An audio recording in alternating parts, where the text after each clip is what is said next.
The Israeli government is in crisis, as Prime Minister Benjamin Netanyahu prepares to speak on his controversial plan to overhaul the country's judiciary system. The proposed reforms have sparked widespread criticism and protests, with many accusing Netanyahu of trying to undermine the independence of the judiciary. The plan, which was announced last month, would give the government more control over the appointment of judges and weaken the power of the Supreme Court.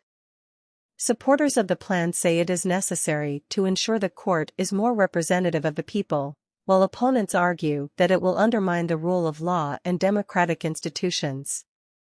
The controversy has led to protests across the country, with thousands taking to the streets to voice their opposition to the plan. Some protesters have even called for Netanyahu's resignation, saying that he is trying to consolidate his power at the expense of democratic principles. Netanyahu, who has been in power for more than a decade, is expected to address the nation later today to defend his plan. He has argued that the current judiciary system is too liberal and has allowed the court to interfere in political matters. However, his critics say that the plan is a clear attempt to weaken the judiciary and consolidate power in the hands of the government. They have accused Netanyahu of trying to undermine the independence of the courts in order to protect himself from corruption charges.